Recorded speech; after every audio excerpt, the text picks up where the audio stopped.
വചനദീപം. ലൂക്കോസിൻ്റെ സുവിശേഷം 20-ാം അധ്യായം 45 മുതൽ 21-ാം അധ്യായം 4-ാം വാക്യം വരെ.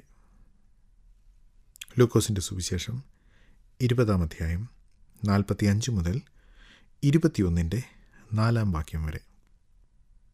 എന്നാൽ ജനമൊക്കെയും കേൾക്കെ അവൻ തൻ്റെ ശിഷ്യന്മാരോട്, നിലയങ്കികളോടെ നടപ്പാൻ ഇച്ഛിക്കുകയും അങ്ങാടിയിൽ വന്ദനവും പള്ളിയിൽ മുഖ്യാസനവും അത്താഴത്തിൽ പ്രധാന സ്ഥലവും പ്രിയപ്പെടുകയും ചെയ്യുന്ന ശാസ്ത്രിമാരെ സൂക്ഷിച്ചുകൊള്ളുവിൻ. അവർ വിധവമാരുടെ വീടുകളെ വിഴുങ്ങുകയും ഉപായരൂപേണ ദീർഘമായി പ്രാർത്ഥിക്കുകയും ചെയ്യുന്നു. അവർക്ക് ഏറ്റവും വലിയ ശിക്ഷാവിധി വരും. 21-ാം അധ്യായം 1-ാം വാക്യം. അവൻ തലപൊക്കി ധനവാന്മാർ ഭണ്ഡാരത്തിൽ വഴിപാട് ഇടുന്നത് കണ്ടു. ദരിദ്രയായൊരു വിധവ 2 കാശ് ഇടുന്നത് കണ്ടിട്ട് അവൻ, ഈ ദരിദ്രയായ വിധവ എല്ലാവരെക്കാളും അധികം ഇട്ടിരിക്കുന്നു എന്ന് ഞാൻ സത്യമായി നിങ്ങളോട് പറയുന്നു. എല്ലാവരും അവരുടെ സമൃദ്ധിയിൽ നല്ലോ വഴിപാടിട്ടത്, ഇവളോ തൻ്റെ ഇല്ലായ്മയിൽ നിന്ന് തനിക്കുള്ള ഉപജീവനമൊക്കെയും ഇട്ടിരിക്കുന്നു. യേശു തൻ്റെ ഭൂമിയിലെ ശുശ്രൂഷക്കാലത്ത് കൂടുതൽ സമയവും ശാസ്ത്രിമാരോടും പരീശന്മാരോടുമാണ് ഏറ്റുമുട്ടിയത്. എന്നാൽ തൻ്റെ ശുശ്രൂഷയുടെ അവസാന സമയത്ത് ദേവാലയത്തിൽ വന്നപ്പോൾ ദേവാലയത്തെ കച്ചവട സ്ഥലമാക്കി കളഞ്ഞ മഹാപുരോഹിതന്മാരോടൊപ്പം ഉണ്ടായിരുന്ന സദൂക്യരോടും, അവരാണ് ദേവാലയത്തിൻ്റെ ഭരണകാര്യങ്ങൾ നിർവഹിച്ചിരുന്നത്, അവരോട് ഏറ്റുമുട്ടി. ദേവാലയത്തെ യേശു ശുദ്ധീകരിച്ചപ്പോൾ അവർ യേശുവിനോട് ചോദിച്ചു, നീ എന്തധികാരം കൊണ്ട് ഇത് ചെയ്യുന്നു? എന്ന് വെച്ചാൽ, നിനക്കല്ല അധികാരം, ഞങ്ങൾക്കാണ് അധികാരം എന്നാണ് അവർ പറഞ്ഞത്. യോഹന്നാൻ സ്നാപകൻ്റെ അധികാരത്തെക്കുറിച്ച് അവരോട് ചോദിച്ചുകൊണ്ടാണ് യേശു അവരെ നേരിട്ടത്. യോഹന്നാൻ്റെ അധികാരം അത് സ്വർഗത്തിൽ നിന്നാണ് എന്ന് പറഞ്ഞിരുന്നെങ്കിൽ നിങ്ങൾ എന്തുകൊണ്ട് അവനിൽ വിശ്വസിച്ചില്ല? അവൻ ഞാൻ മെസ്സിഹയാണെന്ന് പറഞ്ഞു, അതുകൊണ്ട് എന്നിലും വിശ്വസിക്കണമെന്ന് യേശു പറയും. യോഹന്നാൻ പ്രവാചകനെന്ന് ജനമെല്ലാം അംഗീകരിച്ചിരുന്നതുകൊണ്ട് യോഹന്നാൻ സ്വർഗത്തിൽ നിന്നല്ല എന്ന് പറയാൻ അവർക്ക് ധൈര്യവും ഉണ്ടായില്ല. പിന്നീട് യേശുവിനെ പിടിക്കാൻ അവർ നോക്കി. ഒറ്റുകാരെ അയച്ചു. കൈസർക്ക് കരം കൊടുക്കുന്ന വിഹിതമോ എന്ന് ചോദിച്ചു. ആ ചോദ്യത്തിനും യേശു വളരെ നല്ല ഉത്തരം നൽകി അവരെ മിണ്ടാതാക്കി. അവസാനം പുനരുത്ഥാനമില്ലെന്ന് പറഞ്ഞ സദൂക്യർ ഒരു വല്ലാത്ത ചോദ്യവുമായി വന്നു. ഒരു സ്ത്രീയെ 7 പേർ കല്യാണം കഴിച്ചു, എല്ലാവരും മരിച്ചു, പുനരുത്ഥാനത്തിൽ ആരവളുടെ ഭർത്താവാകും? ഈ ചോദ്യത്തിനും യേശു നല്ലൊരു ഉത്തരം നൽകി. അത് കേട്ട് സദൂക്യരുടെ വായടഞ്ഞു. ഇത് കേട്ടപ്പോൾ പരീശന്മാർക്കും ശാസ്ത്രിമാർക്കും സന്തോഷമായി. കാരണം സദൂക്യരുടെ ആ ചോദ്യങ്ങൾക്കൊന്നും ഉത്തരം നൽകാൻ അവർക്കായിരുന്നില്ല. യേശു വളരെ നല്ല ഉത്തരമാണ് നൽകിയത്. സദൂക്യരെ അവൻ മിണ്ടാതാക്കി. ഇതിനുശേഷം യേശു അവരോടൊരു ചോദ്യം ചോദിച്ചു. ദാവീദ് തൻ്റെ പുത്രനായ മെസ്സിഹയെക്കുറിച്ച് കർത്താവ് എന്ന് പറയുന്നു, അതെങ്ങനെ സാധിക്കും? അതിനവർക്ക് ഉത്തരമില്ലായിരുന്നു. ഇതിന് ശേഷം ജനം കേൾക്കെ തന്നെ യേശു ശിഷ്യന്മാരോട് പറയുകയാണ്, സദൂക്യർ ദുരുപദേശക്കാരാണ്, ഈ ലോകത്തിലാണ് എല്ലാ നന്മകളും അനുഭവിക്കേണ്ടതെന്ന് വിശ്വസിക്കുന്നവരാണ്, ദൂതന്മാരിലോ അത്ഭുതങ്ങളിലോ പുനരുത്ഥാനത്തിലോ വിശ്വസിക്കാത്തവരാണ്, ദുരുപദേശക്കാരാണ്. പക്ഷേ യേശു തൻ്റെ ശിഷ്യന്മാർക്ക് മുന്നറിയിപ്പ് കൊടുക്കുന്നത് സദൂക്യരെക്കുറിച്ചല്ല, മറിച്ച് ശാസ്ത്രിമാരെക്കുറിച്ചാണ്. ഈ ശാസ്ത്രിമാർ പള്ളിയിൽ പോകുന്നവരാണ്, പള്ളിയിൽ പ്രധാന സ്ഥലത്തിരിക്കുന്നവരാണ്. സമൂഹത്തിൽ എന്തെങ്കിലും ഒരു പരിപാടി ഉണ്ടെങ്കിൽ, ഒരു അത്താഴം ഉണ്ടെങ്കിൽ അവിടെ അവർ കാണും, പ്രധാന സ്ഥലത്ത് അവർ ഇരിക്കും. പ്രാർത്ഥിക്കുന്നവരാണ്, ചെറിയ പ്രാർത്ഥനയല്ല, ദീർഘമായി പ്രാർത്ഥിക്കുന്നവരാണ്. എല്ലാ ആത്മീയതയുടെയും ലക്ഷണങ്ങളുള്ള ശാസ്ത്രിമാരെ സൂക്ഷിക്കണം എന്നാണ് യേശു ശിഷ്യന്മാരോട് പറയുന്നത്. അതിൻ്റെ കാരണം ഏറ്റവും അവസാനത്തെ വാക്യത്തിൽ താൻ പറയുന്നു, അവർക്ക് ഏറ്റവും വലിയ ശിക്ഷാവിധി വരും. ദുരുപദേശക്കാരായ സദൂക്യർക്കല്ല ഏറ്റവും വലിയ ശിക്ഷാവിധി വരുന്നത്, മറിച്ച് നല്ല ഉപദേശം പഠിപ്പിക്കുന്ന ശാസ്ത്രിമാർക്ക്, അവർക്കാണ് ഏറ്റവും വലിയ ശിക്ഷാവിധി വരുന്നത്. എന്തുകൊണ്ടാണ് യേശു ഇത് പറഞ്ഞത്? സദൂക്യർ പുനരുത്ഥാനമില്ല എന്ന് വിശ്വസിക്കുന്നു. അവർ വിശ്വസിക്കുന്നത് ഈ ഭൂമിയിലെ ജീവിതം ആസ്വദിക്കുക, മരണശേഷം ഒന്നുമില്ല. എന്നാൽ ശാസ്ത്രിമാർ അങ്ങനെയല്ല പഠിപ്പിക്കുന്നത്. അവർ പറയുന്നത് പുനരുത്ഥാനമുണ്ട്, മരണാനന്തരം ഒരു ജീവിതമുണ്ട്. പക്ഷേ അത് പഠിപ്പിക്കുമ്പോൾ തന്നെ അവർ ചെയ്യുന്നത് ഈ ഭൂമിയിൽ പ്രാധാന്യം അവർക്ക് വേണം. പള്ളിയിൽ പ്രധാന സ്ഥലം, മുഖ്യ ആസനം അവർക്ക് വേണം. അത്താഴം കഴിക്കാൻ പോൽ അവിടെ പ്രധാന സ്ഥലം വേണം. ഇതൊക്കെ അവർ ഇഷ്ടപ്പെടുന്നു. പിന്നെയോ ദ്രവ്യാഗ്രഹികളാണ്. അവർ പണമുള്ള ആൾക്കാരുടെ കയ്യിൽ നിന്ന് പണം വാങ്ങുകയല്ല ചെയ്യുന്നത്. മറിച്ച് സമൂഹത്തിൽ താഴേക്കിടയിലുള്ള വിധവമാരായവർ, അവരെ സഹായിക്കാൻ ആരുമില്ല, അവരെ വഞ്ചിക്കുകയും അവരെ ചൂഷണം ചെയ്യുകയും ചെയ്ത് അവരുടെ വീടുകളെ വിഴുങ്ങിക്കളയുന്നു. ഒരു സ്ത്രീ വിധവയായത് ആ സ്ത്രീയുടെ കുറ്റമല്ല. അവൾ അങ്ങനെ ഒരു പ്രത്യേക സാഹചര്യത്തിലായിരിക്കുമ്പോൾ ആ സാഹചര്യത്തെ ചൂഷണം ചെയ്ത് അതിൽ നിന്ന് പണമുണ്ടാക്കുന്നവരാണ് ഈ ശാസ്ത്രിമാർ. പണസമ്പാദനത്തിന് അവർക്ക് യാതൊരു തത്വദീക്ഷയുമില്ല. ഏത് മാർഗവും സ്വീകരിച്ച് അവർ പണമുണ്ടാക്കും. ഒരു വിധവയെ ഇല്ലാതാക്കി അവളുടെ സ്വത്ത് കൈക്കലാക്കാൻ അവർക്ക് യാതൊരു മടിയുമില്ല. അത് ചെയ്യുന്ന അതേ സമയത്ത് അവർക്ക് പള്ളിയിൽ മുഖ്യാസനം വേണം, അത്താഴത്തിൽ പ്രധാന സ്ഥലം വേണം. മാത്രമോ അവരുടെ പ്രാർത്ഥന, ഇത്രയും നീളമുള്ള ഭക്തി നിർഭരമായ പ്രാർത്ഥന വേറെയില്ല. പക്ഷേ കർത്താവ് പറയുന്നത് അവർ ഉപായരൂപേണ ദീർഘമായി പ്രാർത്ഥിക്കുന്നു. അവരുടെ പ്രാർത്ഥനയുടെ ഉദ്ദേശം ദൈവം കേൾക്കുക എന്നുള്ളതല്ല, മറിച്ച് നാട്ടുകാർ അത് കേൾക്കണം. ഇവർ ദൈവഭക്തരാണെന്ന് നാട്ടുകാർ അവരെക്കുറിച്ച് ചിന്തിക്കണം. ഭക്തിയുടെ വേഷം ധരിച്ച ആളുകൾ, ദൈവവചനം പഠിക്കുകയും പഠിപ്പിക്കുകയും ചെയ്യുന്ന ശാസ്ത്രിമാർ, അവർക്കാണ് ഏറ്റവും വലിയ ശിക്ഷാവിധി വരുന്നത് എന്ന് കർത്താവ് പറഞ്ഞത്. പ്രിയ സുഹൃത്തേ, നമ്മൾ പല ആത്മീക ശുശ്രൂഷകളിലും ഏർപ്പെടുന്നവരാണ്. പക്ഷേ ഇതൊക്കെ നമ്മൾ എന്തുകൊണ്ടാണ് ചെയ്യുന്നത് എന്ന് നമ്മുടെ കർത്താവിനറിയാം. നാം എന്ത് ചെയ്യുന്നു എന്നതിലുപരി നാം എന്തുകൊണ്ട് ഇത് ചെയ്യുന്നു എന്ന് കർത്താവ് കാണുന്നു. ശാസ്ത്രിമാർ പ്രാർത്ഥിക്കുന്നത് എന്തിനു വേണ്ടിയാണ് എന്ന് കർത്താവിനറിയാമായിരുന്നു. അവർ പള്ളിയിൽ പ്രധാന സ്ഥലത്ത് പോയിരിക്കുന്നത് എന്തിനു വേണ്ടിയാണെന്ന് കർത്താവിനറിയാമായിരുന്നു. ഇതൊക്കെ ഈ ലോകത്തിൽ മറ്റുള്ളവരുടെ മുമ്പിൽ അവർക്കൊരു നല്ല സ്ഥാനം ലഭിക്കുവാൻ വേണ്ടിയാണ്. വിധവമാർ, അവർ സമൂഹത്തിലെ ഏറ്റവും വൾണറബിളായ, എന്ന് വെച്ചാൽ അവരെ ചൂഷണം ചെയ്യാൻ എളുപ്പമാണ്. പാവപ്പെട്ടവരാണ്, ജോലി ചെയ്ത് സമ്പാദിക്കാൻ അവർക്ക് നിവൃത്തിയില്ല. അവർ ഒരുപക്ഷെ കടം വാങ്ങേണ്ടി വരും. അവരുടെ പുതപ്പോ ഉരലോ പണയം വെച്ച് അവർ പണം വാങ്ങിയെന്ന് വരും. അങ്ങനെ പണയം വാങ്ങി വീട് തന്നെ മുഴുവൻ കൈക്കലാക്കുന്നവരാണ് ശാസ്ത്രിമാർ. വിധവയായ സ്ത്രീയോട് ഒരു കരുണയും കാണിക്കാത്തവർ. അവർക്ക് ഏറ്റവും വലിയ ശിക്ഷാവിധി വരും. ഇത് പഠിപ്പിച്ചതിന് ശേഷം താൻ അവിടെ നിന്ന് തല പൊക്കി നോക്കുകയാണ്. ധനവാന്മാർ ഭണ്ഡാരത്തിൽ വഴിപാട് ഇടുന്നത് യേശു കണ്ടു. 21 അധ്യായം ആദ്യത്തെ 4 വാക്യങ്ങളിൽ വായിക്കുന്ന ഈ സംഭവം, അതായത് ഒരു വിധവ ഭണ്ഡാരത്തിൽ 2 വെള്ളിക്കാശിടുന്ന ഈ സംഭവം വളരെ പ്രസിദ്ധമാണ്. പല ആളുകളും ഇത് ഉദ്ധരിക്കാറുമുണ്ട്. വിധവയുടെ 2 കാശ് എന്ന് പറഞ്ഞ് ദൈവനാമത്തിൽ ദൈവവേലയ്ക്ക് വേണ്ടി ആരെങ്കിലും കൊടുക്കുമ്പോൾ കൊടുക്കുന്നവർക്ക് തന്നെ തോന്നൽ, ഇത് ഞാൻ കൊടുക്കുന്നത് ഇത്തിരി കുറവാണ് എന്ന് തോന്നിയാൽ അവർ പറയും, വിധവയുടെ 2 കാശ്. ഈ വിധവ 2 കാശിട്ടത് കൊണ്ട് ചെറിയ നാണയങ്ങൾ സ്തോത്രാഴ്ച ഇടാൻ പലർക്കും പേടിയില്ലാതെയായി. വിധവ 2 കാശിട്ടത് അവളുടെ കയ്യിലുള്ള ബാക്കി മുഴുവൻ തീർന്നിട്ടാണ്. ഇന്ന് പലരും ചെറിയ 2 കാശിടുന്നത് ബാക്കി പൈസയൊക്കെ സ്വന്തം ആവശ്യത്തിന് വേണ്ടി സൂക്ഷിച്ചു വെച്ചിട്ടാണ്. വിധവ തനിക്കുള്ളത് മുഴുവൻ ഇട്ടു. ഇന്ന് പലരും തനിക്കുള്ളതൊക്കെ സൂക്ഷിച്ചു വെച്ചിട്ട് 2 കാശ് വിധവയുടെ പേരും പറഞ്ഞ് ദൈവത്തിന് വേണ്ടി കൊടുക്കാൻ ശ്രമിക്കുന്നു. അത് ശരിയല്ല. ഈ 2 ചെമ്പ് നാണയങ്ങൾ, ഈ നാണയമാണ് ഏറ്റവും വില കുറഞ്ഞ നാണയം. എന്ന് വെച്ചാൽ ഒരു ദിവസത്തെ പണിക്കൂലി 1 ദിനാർ ആണ്. 1 ദിനാറിനെ 64 ഭാഗിച്ചാൽ അതിലൊന്നാണ് ഈ സ്ത്രീ ഇട്ട ഒരു നാണയം. അവളുടെ ആകെ 2 നാണയമേ ഉണ്ടായിരുന്നുള്ളൂ. ഒരു പക്ഷേ അവൾ ആദ്യം ചിന്തിച്ച് കാണും ഒരെണ്ണം ഇടാം.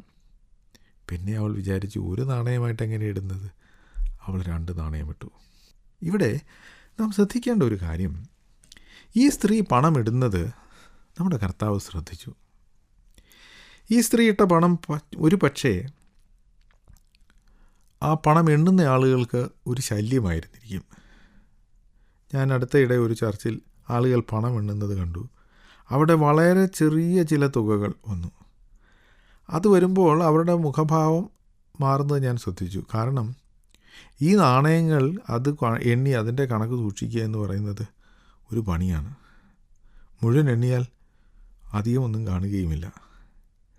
അതുകൊണ്ട് ആളുകളെ സംബന്ധിച്ചിടത്തോളം ഇതൊരു ന്യൂസൻസാണ്, ഒരു ശല്യമാണ്. അതുകൊണ്ടായിരിക്കാം ഇവൾ പൈസ ഇടുന്നത് ആരും ശ്രദ്ധിക്കുകയില്ല. എന്നാൽ ആ ദേവാലയത്തിൻ്റെ മുമ്പിൽ 13 ഭണ്ഡാരങ്ങളുണ്ടായിരുന്നു. ഈ ഭണ്ഡാരങ്ങളെല്ലാം ഒരു ഹോണിൻ്റെ ഷേപ്പിലാണ്. അതിൻ്റെ മുകൾ ഭാഗം ചെറുതും താഴെ വലിയ ഭണ്ഡാരം, അങ്ങനെയാണ്. ഇത് ലോഹം കൊണ്ടുണ്ടാക്കിയതാണ്. അതുകൊണ്ട് അതിനുള്ളിൽ പൈസ ഇടുമ്പോൾ ശബ്ദവും കേൾക്കാം. വലിയ പണക്കാരായ ആളുകൾ അതിനകത്ത് വന്ന് പൈസ ഇടുമ്പോൾ വലിയ ശബ്ദം കേൾക്കാം. ശബ്ദം കേൾക്കാൻ വേണ്ടിയാണ് പലരും പൈസ ഇടുന്നത്. അവരധികം പൈസ ഇട്ടു എന്ന ആളുകൾ അറിയണം. എന്നാൽ ഈ സ്ത്രീ ഈ പൈസ ഒരുപക്ഷെ ആരും കാണാതെ ആയിരിക്കും ഇട്ടത്. കാരണം ഇത്ര ചെറിയ നാണയം ഈ ഭണ്ഡാരത്തിൽ ഇടുന്നത് അവൾക്ക് തന്നെ ഒരു കുറച്ചിലായി ഒരുപക്ഷെ തോന്നിക്കാണും. പക്ഷേ എന്ത് ചെയ്യാൻ, അവൾക്ക് മറ്റൊന്നുമില്ല. എന്നാൽ ഇവളിട്ട ഈ 2 നാണയങ്ങൾ, വില കുറഞ്ഞ ചെമ്പ് നാണയങ്ങൾ, നമ്മുടെ കർത്താവ് ശ്രദ്ധിച്ചു.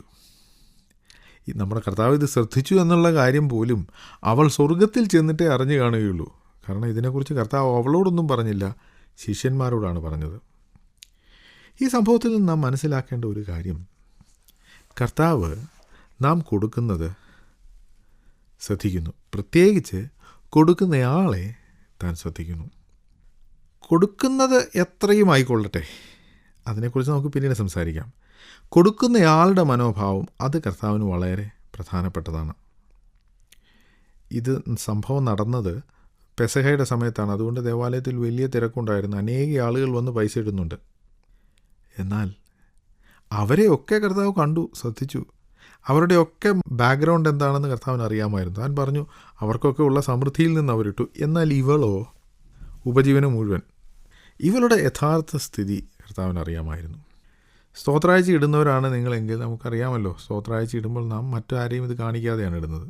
താൻ എത്ര രൂപ സ്തോത്രാഴ്ച ഇട്ടിടോ എന്നാരും സാധാരണ ചോദിക്കാറില്ല. അത് നമ്മളൊക്കെ നാണം കെടുത്തുന്നൊരു ചോദ്യമാണ്, മാന്യതയുടെ ലക്ഷണമല്ല.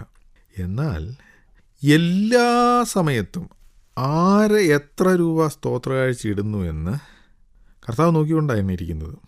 അവരിടുന്ന പണത്തെ മാത്രമല്ല, ആ വ്യക്തിയെയും താൻ നോക്കിക്കൊണ്ടിരിക്കുന്നു. ഇവിടെ ആ സ്ത്രീ വളരെ പാവപ്പെട്ട ഒരു സ്ത്രീയായിരുന്നു. പക്ഷേ കർത്താവ് അത് കണ്ടു. അവൾ ഇട്ട എമൗണ്ടും എത്രയാണ് താൻ കണ്ടു. ഇത് വളരെ ചെറിയ ഒരു തുകയാണെന്ന് ഞാൻ പറഞ്ഞല്ലോ. പക്ഷേ ഇവൾ എന്തുകൊണ്ടാണ് ഇതിട്ടത് എന്നത് കർത്താവ് കണ്ടു. പലരും അവരുടെ സമൃദ്ധിയിൽ നിന്നിട്ടപ്പോൾ ഇവളുടെ ഉപജീവനം മുഴുവനുമാണ് ഇട്ടത്. ചില ആളുകൾ എന്ന് ഞാൻ പറയുന്നില്ല, പല ആളുകളും കൊടുക്കുന്നത് മറ്റുള്ളവരെ കാണിക്കാൻ വേണ്ടി കൊടുക്കുന്നവരുണ്ട്. മറ്റു ചിലർ സ്വയം ഒരു തൃപ്തിക്ക് വേണ്ടി, ഞാൻ കൊടുത്തു എന്ന് എനിക്ക് തന്നെ ഒന്ന് തോന്നണം, അതിനു വേണ്ടി കൊടുക്കുന്നവരുണ്ട്. എന്നാൽ ഈ സ്ത്രീ അവൾക്കുള്ളത് മുഴുവനും ഇട്ടപ്പോൾ അവൾ വാസ്തവത്തിൽ ദൈവത്തിലുള്ള അവളുടെ വിശ്വാസമാണ് പ്രകടിപ്പിച്ചത്. ഇന്ന് രാത്രി ഞാൻ പട്ടിണി കിടന്നാലും എൻ്റെ കയ്യിലുള്ള അല്പം പണം കൊണ്ട് ഞാൻ ദൈവത്തെ മാനിക്കും. അതായിരുന്നു അവളുടെ ചിന്താഗതി.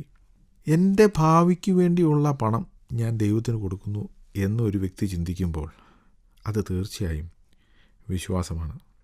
എന്തെങ്കിലും ഒരു ആവശ്യത്തിനു വേണ്ടി മാറ്റി വച്ചിരിക്കുന്നത് ആ ആവശ്യം വേണ്ട എന്ന് വെച്ച് ദൈവത്തിന് വേണ്ടി കൊടുക്കുക, അതാണ് ഈ സ്ത്രീ ചെയ്തത്.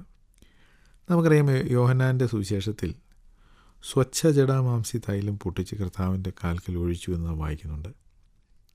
സാധാരണ ആ സുഗന്ധദ്രവ്യം ഒറ്റയടിക്ക് ആർക്കും വാങ്ങാൻ കഴിയില്ല. പലപ്പോഴായി പൈസ ഉണ്ടാക്കി കുറേശ്ശെ വാങ്ങി സ്വരൂപിച്ച് വെച്ചതാണ്.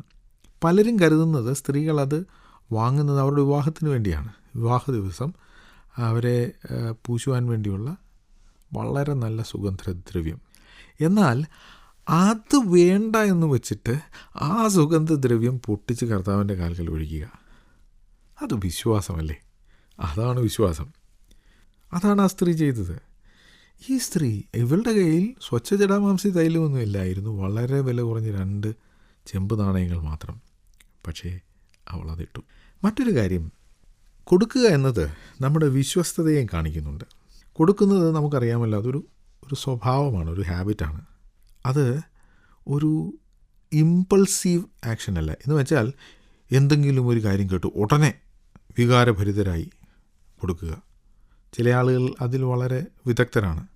വടക്കേ ഇന്ത്യയിലെ ആവശ്യങ്ങളെക്കുറിച്ച് പറയും, ആഫ്രിക്കയിലെ ആവശ്യങ്ങളെക്കുറിച്ച് പറയും, ചില കഥകളൊക്കെ പറയും, ചില റിപ്പോർട്ടൊക്കെ പറയും. അത് കേൾക്കുമ്പോൾ ചില ആളുകൾ പെട്ടെന്ന് കയ്യിലുള്ള വാച്ച് ഊരി അല്ലെങ്കിൽ മോതിരം ഊരി കൊടുക്കുക. അത്തരം ഒരു കൊടുക്കലല്ല ഇവിടെ. കൊടുക്കുക എന്നുള്ളത് ഈ സ്ത്രീയുടെ ഒരു ഹാബിറ്റായിരുന്നു. എന്നാൽ അപ്പോൾ അവളുടെ കയ്യിലില്ലായിരുന്നു. അപ്പോൾ അവളുടെ കയ്യിൽ 2 നാണയമേ ഉണ്ടായിരുന്നുള്ളൂ. അത് മുഴുവൻ അവൾ കൊടുത്തു. പല ആളുകളും പറയുന്ന ഒരു ഒഴികഴിവുണ്ട്, എൻ്റെ കയ്യിൽ പൈസയില്ല, ഉണ്ടെങ്കിൽ ഞാൻ കൊടുത്തേനെ. താങ്കൾ അങ്ങനെ പറയുന്ന ആളാണോ? ഞാനൊരു കാര്യം പറയട്ടെ, പാവപ്പെട്ടവരാണ് താരതമ്യേന കൂടുതൽ കൊടുക്കുന്നത്. ഇങ്ങനെ പറയുന്നവർ പൈസ ഉണ്ടായാലും കൊടുക്കാൻ പോകുന്നില്ല. കുറച്ച് പൈസ ഉള്ളപ്പോൾ കൊടുക്കുന്നവരാണ് കൂടുതൽ പൈസ ഉള്ളപ്പോഴും കൊടുക്കുക. പിന്നെ എൻ്റെ കയ്യിൽ കർത്താവിന് കൊടുക്കുവാനൊന്നുമില്ല എന്ന് പറയുന്നവരെക്കുറിച്ച് എനിക്കൊരു കാര്യം പറയാനുണ്ട്. അവർ പറയുന്നത് അത്ര ശരിയല്ല. നിങ്ങൾക്ക് വലിയ കടമാണ്, സാമ്പത്തിക ബാധ്യതയുണ്ട് എങ്കിൽ നിങ്ങൾ എന്തു ചെയ്യും? നിങ്ങൾ ചെയ്യുന്നത് നിങ്ങളുടെ എല്ലാ ലക്ഷറിയും നിങ്ങൾ മുടക്കും. ഹോട്ടലിൽ പോയി ഭക്ഷണം കഴിക്കില്ല, തുണി വാങ്ങില്ല, ആഭരണം വാങ്ങില്ല. ഇതൊക്കെ ഒഴിവാകും, കാരണം പൈസയില്ല. എന്നാൽ നാം സ്തോത്രാഴ്ച ഇടുന്ന കാര്യം വരുമ്പോൾ, ദൈവത്തിന് വേണ്ടി കൊടുക്കുന്ന കാര്യം വരുമ്പോൾ നമ്മൾ പറയും നമ്മുടെ പൈസയില്ല. എന്നാൽ കഴിഞ്ഞ ഒരാഴ്ച നമുക്ക് കിട്ടിയ പൈസ കൊണ്ട് എന്തൊക്കെ ചെയ്തു എന്ന് ദൈവം കാണുന്നുണ്ട്. നാം പലപ്പോഴും കൊടുക്കാനില്ല എന്ന് പറയുന്നത് നമ്മുടെ സാമ്പത്തിക അച്ചടക്കമില്ലായ്മ കൊണ്ടാണ്, കൊടുക്കാൻ മനസ്സില്ലാഞ്ഞിട്ടുമാണ്. അല്ലാതെ നമ്മുടെ കയ്യിൽ ഇല്ലാഞ്ഞിട്ടല്ല. നമ്മുടെ കയ്യിൽ ഉണ്ടായിരുന്നത് നാം ശരിക്കും മാനേജ് ചെയ്യാഞ്ഞിട്ടാണ്. ദൈവത്തിന് നമുക്ക് എന്തോരം പൈസ കിട്ടുന്നുണ്ടെന്നും നമുക്ക് എന്തോരം പൈസ ആവശ്യമുണ്ടെന്നും നാം എന്തോരം ചെലവഴിക്കുന്നുണ്ടെന്നും എന്തുമാത്രം കൊടുക്കുന്നുവെന്നും ഒക്കെ അറിയാം. ദൈവത്തിനോട് ഇത്തരം ഒഴിവ് കഴിവുകളൊന്നും പറയേണ്ട ആവശ്യമില്ല. ദൈവം നമ്മുടെ കൊടുക്കലിനെ അവൻ ഇവാലുവേറ്റ് ചെയ്യുന്നുണ്ട്, അവൻ നോക്കുന്നുണ്ട്, അതിൻ്റെ കണക്ക് സൂക്ഷിക്കുന്നുണ്ട്. നാം ആണെങ്കിൽ ഒരു പക്ഷേ ഈ വിധവയെ കുറ്റം പറഞ്ഞേനെ, നീ എന്താ ദൈവത്തെ പരീക്ഷിക്കുകയാണോ എന്ന് ചോദിച്ചേനെ. പക്ഷേ നമ്മുടെ കർത്താവ് മാത്രമേ ആ വിധവയെ അവൾ ചെയ്ത കാര്യത്തെ അഭിനന്ദിച്ചുള്ളൂ. കർത്താവ് അങ്ങനെ ചെയ്തതിൻ്റെ കാരണം കൊടുക്കുന്ന വ്യക്തി ആ കൊടുക്കലിന് എന്തുമാത്രം വില കൊടുക്കുന്നുണ്ട് എന്ന് കർത്താവ് അറിയുന്നു. 1000 രൂപ ഇടുന്നവരുണ്ട്, 2000 രൂപ ഇടുന്നുണ്ട്, 1,00,000 രൂപ ഇടുന്നവരുണ്ട്, 5 രൂപ ഇടുന്നവരുമുണ്ട്. നാം നോക്കുമ്പോൾ 1,00,000 രൂപ ഇട്ടയാൾ വലിയ ഔദാര്യ മനസ്കനാണ്, 5 രൂപ ഇട്ടവൻ കഞ്ചൂസ്. പക്ഷേ ഈ 5 രൂപ ഇട്ടവൻ്റെ കയ്യിൽ ബാക്കിയൊന്നുമില്ലെങ്കിലോ? ദൈവം അവനാണ് വില കൊടുക്കുന്നത്. കാരണം അവനാണ് 5 രൂപ ഇടാൻ വേണ്ടി ഏറ്റവും കൂടുതൽ വില കൊടുത്തത്. ഇവിടെ ഈ സ്ത്രീ അവൾക്കുണ്ടായിരുന്നതിൻ്റെ 100% അവൾ ഇട്ടു. 100 ദിനാർ കയ്യിലുള്ളയാൾ 10 ദിനാർ സ്തോത്രാഴ്ച ഇട്ടാൽ ബാക്കി 90 ദിനാർ കൊണ്ട് അവന് സുഖമായി ജീവിക്കാം. എന്നാൽ വെറും 2 കാശ് മാത്രം ഉണ്ടായിരുന്ന ഈ വിധവ അത് മുഴുവൻ ഇട്ടു. ദൈവം പറയുന്നു അവളാണ് ഏറ്റവും കൂടുതലിട്ടത്. കർത്താവ് കൊടുക്കുന്ന വ്യക്തിയുടെ ഉദ്ദേശത്തെ നോക്കുന്നു, അത് ശ്രദ്ധിക്കുന്നു. ദൈവം നമ്മുടെ പണത്തിൻ്റെ പുറകെയല്ല, ദൈവത്തിന് വേണ്ടത് നമ്മുടെ ഹൃദയമാണ്.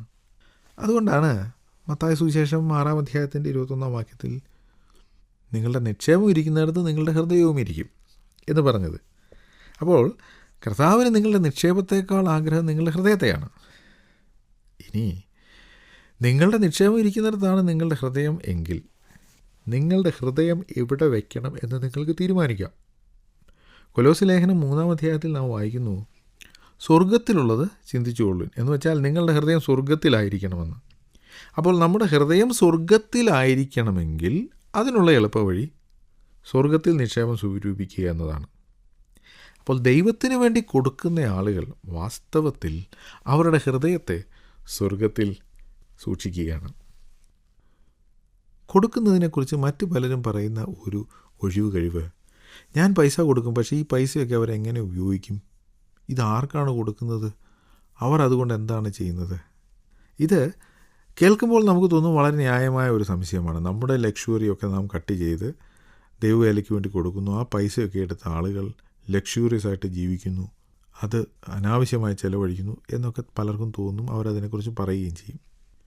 പക്ഷേ ഇവിടെ നാം ശ്രദ്ധിക്കേണ്ട കാര്യം, നാം കൊടുക്കുന്നത് ദൈവത്തിനായിരിക്കണം. മനുഷ്യർക്കാണ് കൊടുക്കുന്നതെങ്കിൽ തീർച്ചയായും നമുക്ക് ഇങ്ങനെയൊക്കെ തോന്നും. ഞാൻ അവന് പൈസ കൊടുത്തു, എനിക്ക് ചോറുണ്ണാൻ പൈസയില്ല, പക്ഷേ അവൻ അതുകൊണ്ട് പോയി ബിരിയാണി കഴിക്കുന്നു എന്ന് നമുക്ക് തോന്നും. പക്ഷേ നാം ദൈവത്തിനാണ് കൊടുക്കുന്നതെങ്കിലോ തീർച്ചയായും നമുക്കങ്ങനെ തോന്നില്ല. നാം ദൈവത്തിനാണ് കൊടുക്കേണ്ടത്. എൻ്റെ നാമത്തിൽ ഒരു ഗ്ലാസ് പച്ചവെള്ളം, എൻ്റെ നാമത്തിൽ എന്ത് ചെയ്യുന്നു, എന്ത് കൊടുക്കുന്നു, അതാണ് നമ്മുടെ ദൈവം നോക്കുന്നത്. ഞാനിങ്ങനെ ഒരു കഥ കേട്ടിട്ടുണ്ട്. ഒരിക്കലൊരു പെൺകുട്ടി, അവളുടെ അപ്പൻ്റെ ജോലി നഷ്ടപ്പെട്ടു. അവരുടെ വീട്ടിൽ ബുദ്ധിമുട്ടായിരുന്നു. അപ്പോൾ അവളുടെ അമ്മ അവളെയും കൂട്ടി സാധനം മേടിക്കാൻ അടുത്തുള്ള സൂപ്പർ മാർക്കറ്റിൽ പോകും. അപ്പോൾ അവിടെ നല്ല ഒരു ടെഡി ബെയർ പാവക്കുട്ടി ഇരിപ്പുണ്ട്. അവൾ ഇതിനെ വളരെ ആഗ്രഹത്തോടെ നോക്കും. അമ്മ അവളുടെ അടുത്ത് വന്ന് അവളെ വിളിച്ചപ്പോൾ അപ്പോൾ അവളിങ്ങനെ പറഞ്ഞു, എനിക്കറിയാം അമ്മേ, നമുക്കിത് മേടിക്കാൻ മാർഗ്ഗമില്ലല്ലോ എന്ന് പറഞ്ഞ് അവൾ അമ്മയുടെ കൂടെ നടന്നു പോന്നു. കുറേ മാസങ്ങൾ കഴിഞ്ഞപ്പോൾ അവളുടെ അപ്പൻ്റെ രോഗം മാറി, പുള്ളി ജോലിക്ക് പോകാൻ തുടങ്ങി. അവരുടെ സാമ്പത്തിക സ്ഥിതി മെച്ചപ്പെട്ടു. അവളുടെ അടുത്ത ബർത്ത്ഡേക്ക് അവളുടെ മാതാപിതാക്കൾ അവൾക്കൊരു പൊതി സമ്മാനമായി കൊടുത്തു.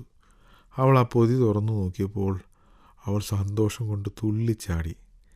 അവൾ വളരെ ആഗ്രഹത്തോടെ നോക്കിയ ആ ടെഡി ബെയർ അവൾക്ക് അവളുടെ മാതാപിതാക്കൾ സമ്മാനമായി കൊടുത്തു. അന്നു മുതൽ ഇവൾ എവിടെ പോയാലും ഈ ടെഡി ബെയറിനെ കൊണ്ടാണ് പോകുന്നത്. രാത്രിയിൽ കിടക്കുന്നത് ഈ ടെഡി ബെയറിനെ കെട്ടിപ്പിടിച്ച്.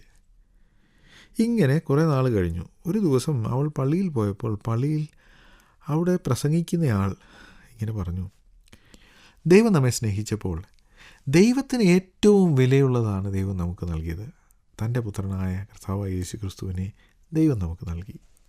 അങ്ങനെയെങ്കിൽ നാം ദൈവത്തിന് കൊടുക്കുന്നതും നമുക്ക് ഏറ്റവും ഇഷ്ടമുള്ളതായിരിക്കണം. നമുക്ക് വേണ്ടാത്തത് ദൈവത്തിന് കൊടുക്കുകയല്ല, മറിച്ച് നാം ഏറ്റവും ഇഷ്ടപ്പെടുന്നതും വിലമതിക്കുന്നതും വേണം ദൈവത്തിന് കൊടുക്കാൻ എന്ന് അദ്ദേഹം പറഞ്ഞു. ഇതാ പെൺകുട്ടി കേട്ടു, ശ്രദ്ധിച്ചു.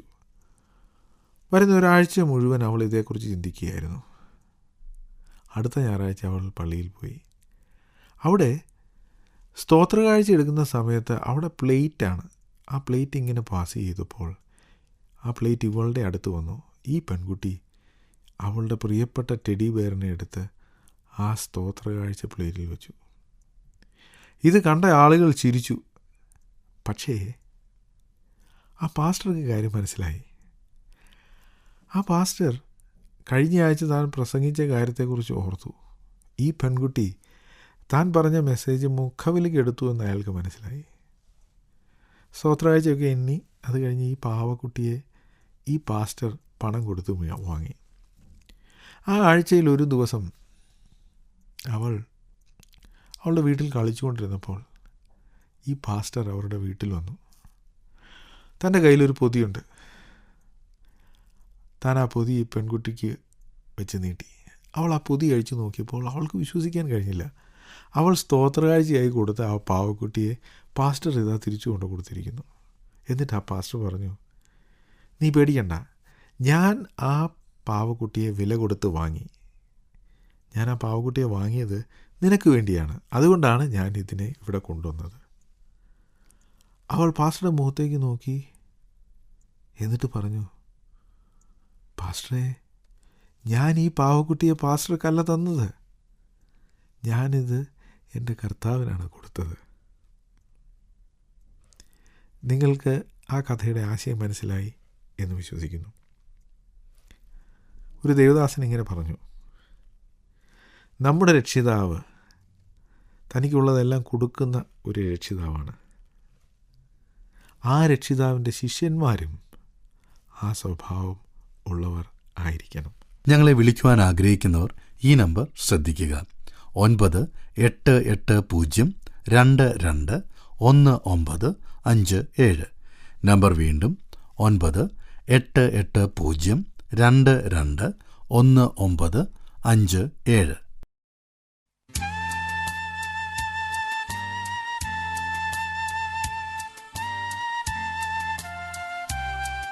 വചനദീപം